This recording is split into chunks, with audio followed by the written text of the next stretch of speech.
Alright, recording started. Keep catching myself with that line. Oh, look at that, Carolyn. Calling me. Carolyn. What's the matter, Carolyn? Alrighty.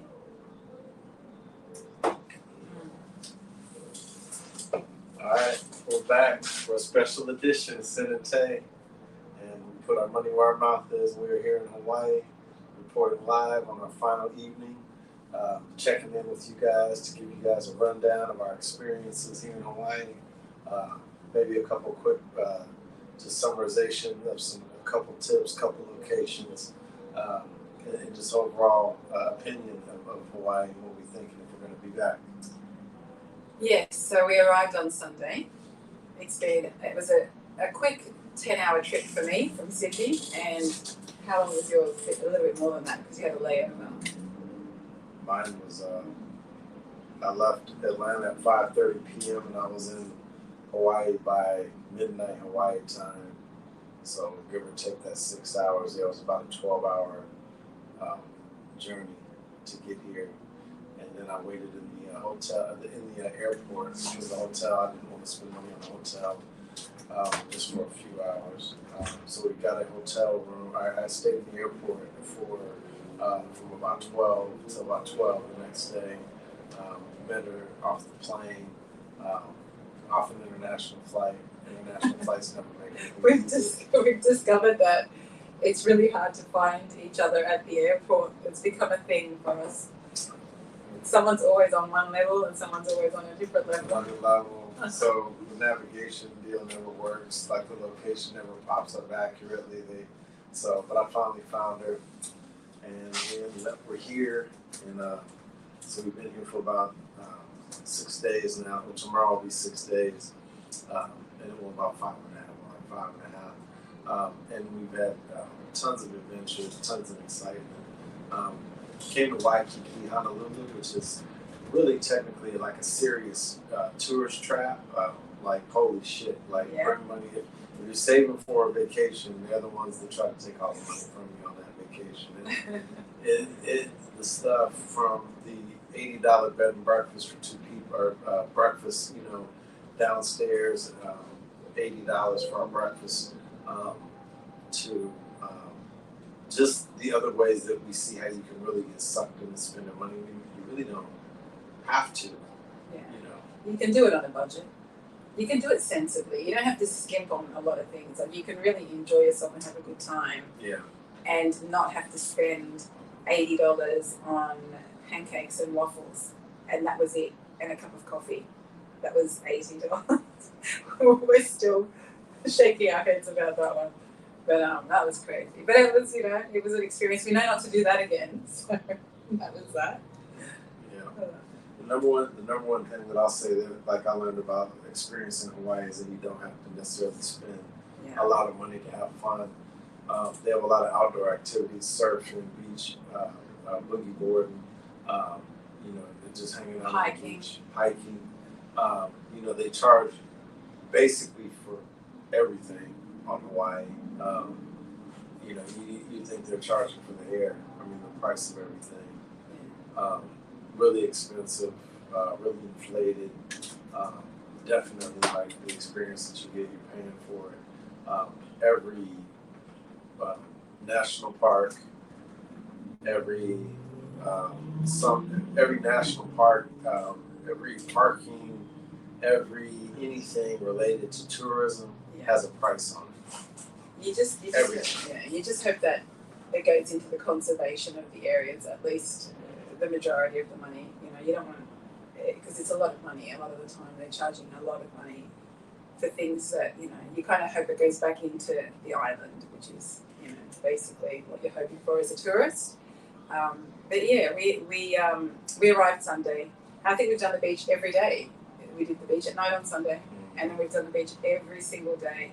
Hawaii has the most beautiful beaches.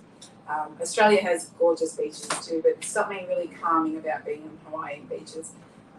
Where we've gone mostly, it's been really nice, calm waters, beautiful blue waters, and the water is warm. considering that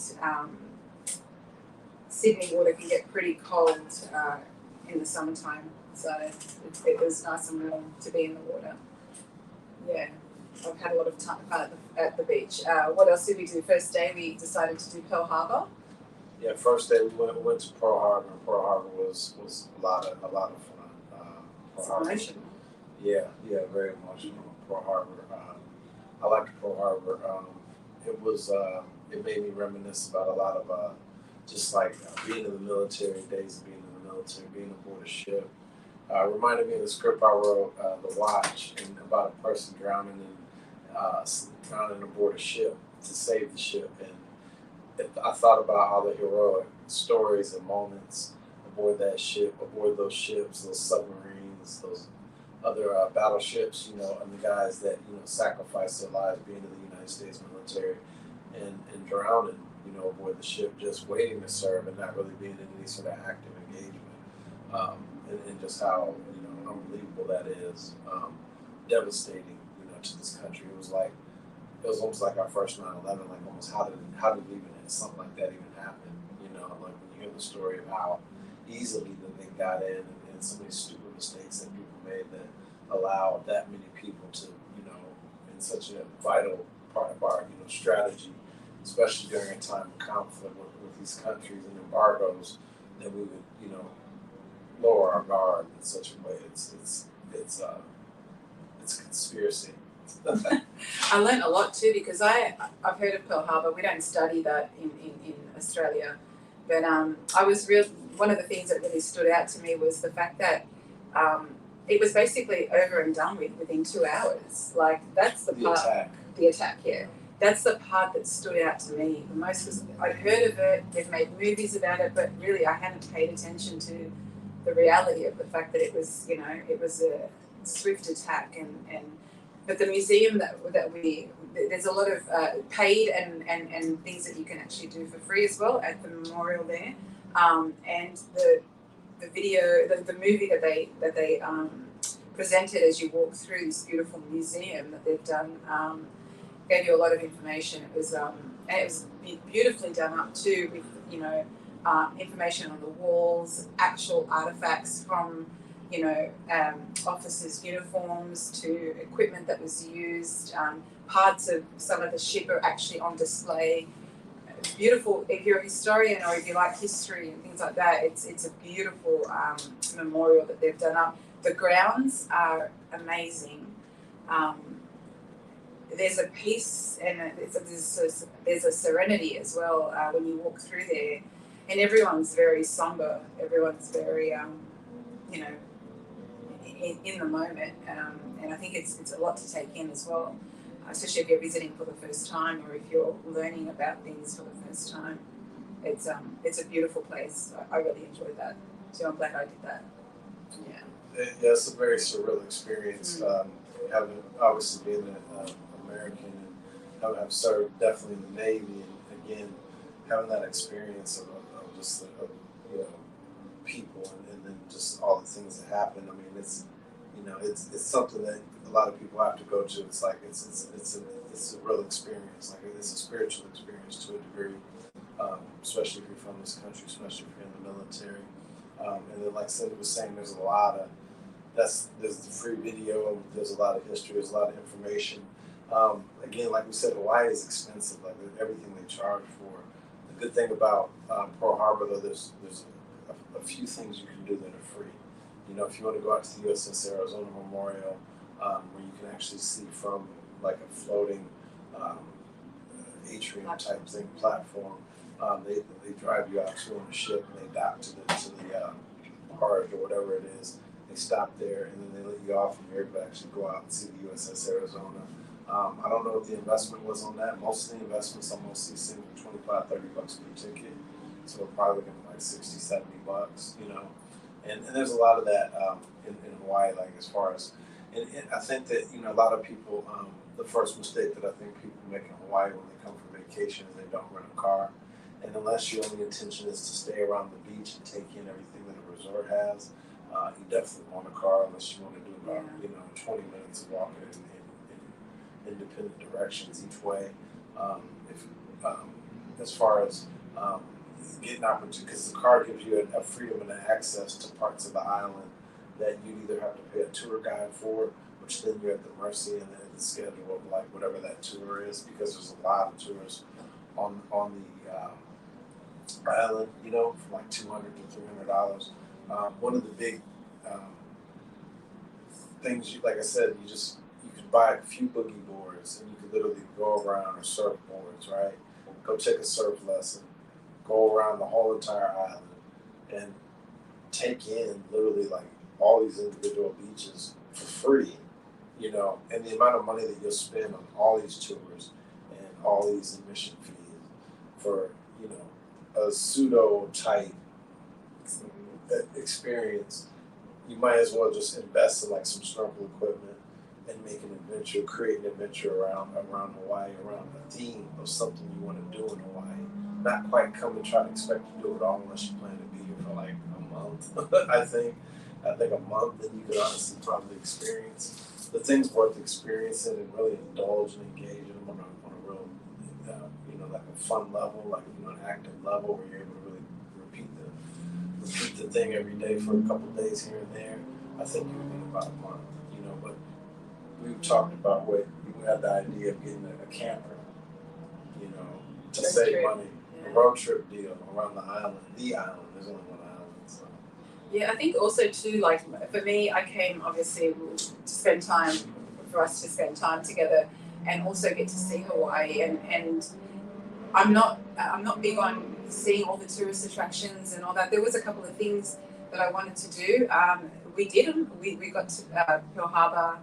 We actually went to Hanawa Bay today. We didn't go in and swim and snorkel, but we actually got to go for a walk around, see it. You know, it's definitely somewhere I would return to.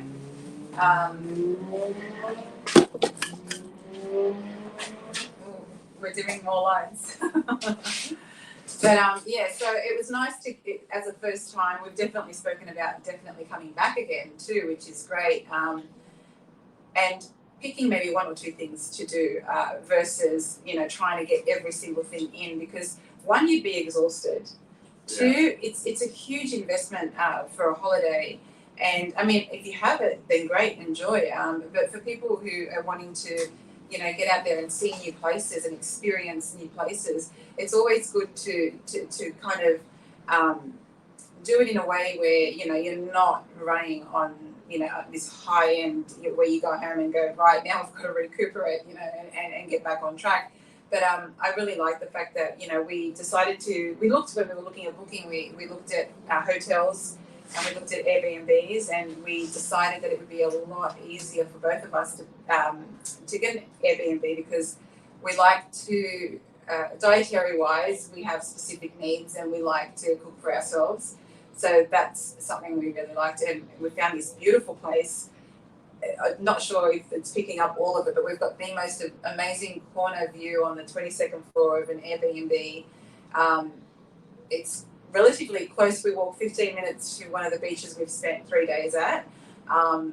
There's, you know, some beautiful food trucks out the front, literally directly out the front, that have, I found, the best coffee on the island, directly outside our hotel, or our Airbnb. And we've got beautiful views of a canal. And if you look in the other direction, you can get a glimpse of the ocean. A small glimpse, but there is a glimpse. But it's really, I would love to get this place again. I mean, I did mention the van, the road trip. Yeah. So we can see more of the island. Yeah. Stop. It's not that big. No, I know, but we could stay nights in different locations, and it's an idea. Don't know whether or not that enclosed space will be too much for us, but it'll be good. I reckon it'll be fun. Yeah. I don't know how many options we have, like as far as places they allow you to camp on the island before you run out of I'm camping gonna spots. look at that. It's about an hour across the island, like about 30, 40 miles across, so it can be driven across in an hour. This is one of the island that we're on is Oahu, which is like the main island of where you have Waikiki, which is within Honolulu, which is the capital of Hawaii. And then, you know, one of the things that stood out to me is in the history about Hawaii. Hawaii's like real history really comes from like World War II and all the stuff that like it's really like foraging or being like a real kind of powerhouse kind of area was in World War II, and it was amazing because they have like every height, every major hill or top of a volcano, which they call them decommissioned, which they're no longer allowed to spew lava. So when they decommission their volcanoes, Extinct. they're extinct volcanoes. They're extinct volcanoes that I mentioned they were decommissioned for some reason. But they had the bunkers, yeah, come on. They have the bunkers, on top of these hills, and it's very surreal because you realize that these bunkers, what they were used for was like lookouts in the water for submarines, attacks, planes, and then you still had areas that still had the turret stands and attachments for the 50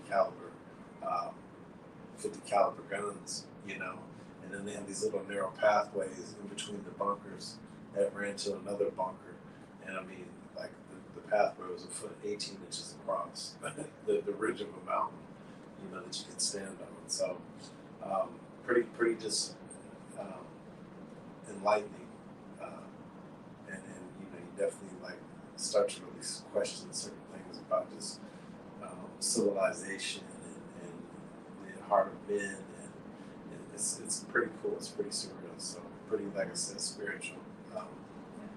Today was, we did Diamond Head, which is what we're talking about at the moment with the bunkers at the top of the volcano.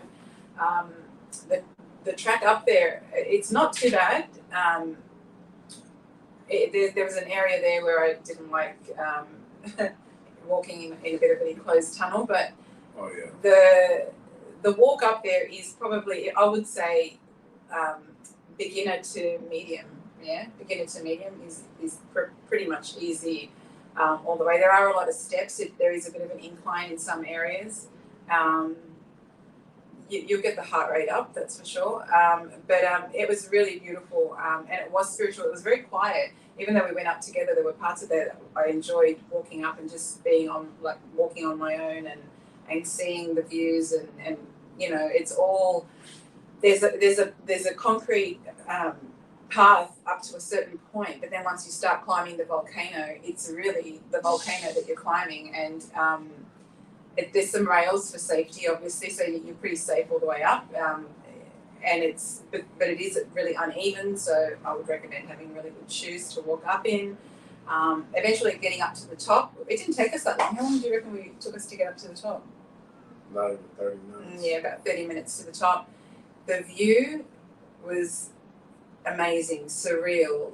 The colours of the water, the city, and just being up that high and seeing it all, and then looking down the volcano, or what was the volcano, and seeing it in its entirety from the top was it was just incredible. It was I've got some footage, so we'll be able to get some reels up on the Cinema Tay Instagram page and Facebook as well for everyone to have a look at if you're interested. But and the YouTube video will do too. Yeah, today was probably the most beautiful, and then the beach that we found this morning. Beautiful Beach was incredible. Yep. Definitely beautiful beach. I love the beaches. Like I said, you can just like make a whole list of going through all these beaches. Mm-hmm. Where you can work on surfing, if that's your thing. The hiking is definitely something you can do. As far as the food, it depends on what level of like experience you have just eating different foods. If you're a foodie and you try different things, you're just open to eat whatever and just take a chance, it's a great place for all that. If you're a little bit more conservative with your diet, watch what you put in you, how it's prepared, what condition it's in, not wanting to put things in your body that you're not used to digesting, then I would say stick to like the chain restaurants. There's a ton of the chains, easy recognizable brands, that you can gravitate to, that they can prepare your stuff the way you want with the ingredients that you know of. So that's an option. But then if you're like into culture, especially Asian culture, because there's a ton of Japanese, Filipino, Chinese influence here in this area. It's incredible the amount of different cuisines that you can try from these places. And they're all very competitive. They're all there's a place called Sticks Asia I forget the street. It's on escapes me at the moment, but you go to Six Asia, and they have, I think, 17 different Asian influenced and ran restaurants that you can go to and choose from. I couldn't find anything that I was 100% sold on, where I wasn't eating something fried with rice and vegetables I don't eat and sauces I don't normally never heard of. Like, that's not really like my idea of a good afternoon, because I might have wasted the food. So Cindy ended up getting something. Yeah, I did.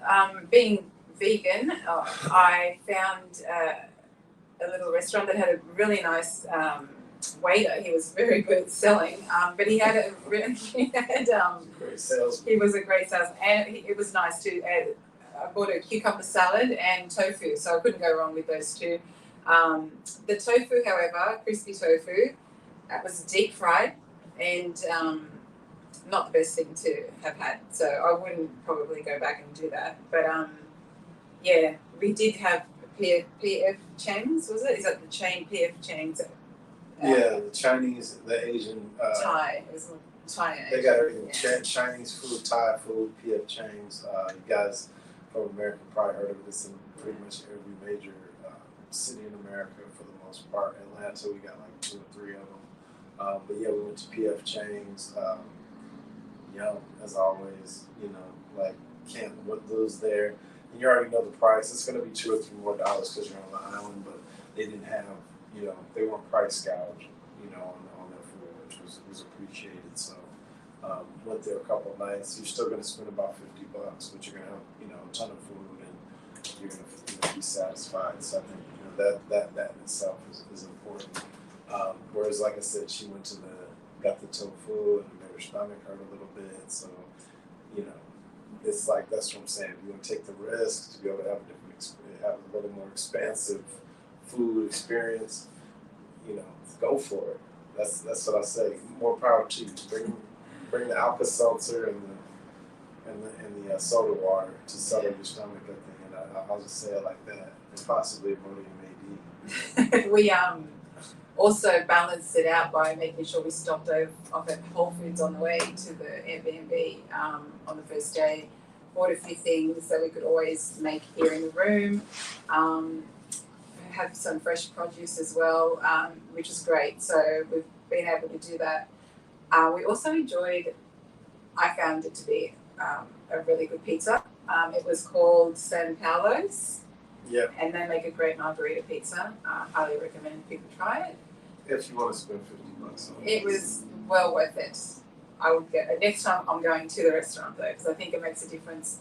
The travel for delivery was you're not going to do it every day. So I can't wait to take you to Atlanta because we have a lot of good pizza. In Yeah, I Atlanta. can't wait to try. And you'll spend like $30 less on that pizza. Well, you're And that pizza, it would be, it would score well. We did get it, like she said, we got it through delivery. DoorDasher. And then he didn't have it in the insulated pouches that they usually come in. He just had it on the seat. He had it on no insulation. It was just on the seat, kind of strong there. And I probably shouldn't have even tipped him because he was shocked to get a tip. He probably knew he was fucking up not having my pizza in a sleeve. I know they have some sort of DoorDash box to keep the food warm. It's not just like sitting on your dirty ass car seat. Anyway, whatever. But the pizza was good. It was great. Yeah. Our feet were fucking hurting, even though the place was really not, but like less than a half mile away. Our feet from walking. We got a massage the first day. And, massages, they're great, like, but, yeah. Yeah. We got a massage after traveling for so long. We thought it'd be a good idea to, and also too, because Dante had been waiting at the airport for me to arrive for 12 hours. So you were a little bit sore and tense and stuff like that. So we did, before we checked in to the hotel, we got ourselves a massage. It was a very different experience. The actual place was different to what I'm used to. I've had massages in Australia and I've gone away on holiday to Bali, Thailand, have had beautiful massages as well. This was a little bit of a different experience. I didn't like it much. We had two people massage us. We were side by side, but it was all in one big room, which I found really different. Not that it's a bad thing, it was just a different experience. And the gentleman massaging me next to was having a chat to the gentleman massaging Dante. So it was kind of like you were trying to relax, but people were talking in your face, and I didn't enjoy it at all. Like, I would give that place a 0 out of 10. Dante fell asleep and enjoyed it thoroughly. But I would say I'd give it a miss. I finally relaxed when he started massaging my feet. That's probably when I could relax a little bit. But I relax when they start rubbing on my feet. yeah, I would be the type to Google review that place to kind of tell people not to go, because it wasn't a. But see, that was something I don't think I think I wasted money on for me. The massage? Yeah, for me. You tipped it pretty good for somebody who's wasted money. Well, they gave me 3 options. I can't remember what I pressed. You have custom too. Oh, well, I don't know. There's 3 options. I pressed one and then that was it. So, Alright. Wow. yeah. So she got us. They said it worked. I did the trick. I did, yeah. Well, that's it. It did the trick. We were relaxed. You were relaxed. My feet, yeah, I enjoyed my feet massage. I would give them that. Yeah. Yeah, that was it. What else? We've enjoyed spending time together. We've been driving around, listening to music. The TV's only come on once for 30 seconds, and then that was basically it. We've had no TV on. They had no YouTube. It was just all like CNN and regular cable, and I don't even watch. Neither one of us watch cable or CNN. All or the any of that news, stuff. full stop. Yeah, everything. Exactly. So It's been really good. It's been nice being present. We hadn't seen each other for 12 weeks, so it was nice to catch up. it's been 12 weeks. 12 weeks? Yeah, I think it's February. Oh wow. End of Feb. Yeah. Yeah. So 12 weeks, and yeah, it was just a nice catch up. We had now we've got another one hopefully planned, so that's good. Mm-hmm. So that'll be exciting. The Chicago meetup part 2. Or actually, we're not being in Chicago, so. But you guys will see. Yeah. But yeah, so it's been amazing. I go home tomorrow. We both go. Well, we both leave tomorrow. Yeah, we both leave the island tomorrow, and I'll be back at work. It just kind of it's bittersweet all the time. So there's been parts of it that have been really good, and then other parts where I get really quiet, and it's kind of like, but it's been amazing. Yeah, it's been amazing. I've loved every minute of it, and yeah, looking forward to the next one. That's basically it for me. Definitely. Yeah. Yeah. No, I had a great time. I mean, we're going to continue to give you out some more like actual in-depth tips and play-by-play like places, good things to do. Part 2 of this. So yeah, just glad you guys could partake and listen to our first part of our Hawaii 5-0 investigation of Hawaii series. We'll have a few more, and we'll have lots of footage as well that we've gotten along the way. So hopefully you guys can get to see a little bit of Hawaii from our point of view. Yeah, we'll have some YouTube Yeah. and stuff like that. Yeah. So catch us on our YouTube channel, which is the Sin and Tay YouTube channel. We've also got the Sin and Tay Instagram page, which will have some reels and things like that going up as well. And then also on Facebook. So Sin and Tay is on those 3 platforms, and TikTok as well, which will start posting some of the Hawaii info as well on there. Individually, I'm also on Kindred Rejuvenation for anyone in Sydney or remotely wanting Reiki meditation or sound, and you've got your page. Oh yeah, I always be golden and grateful on Etsy. You can always get your golden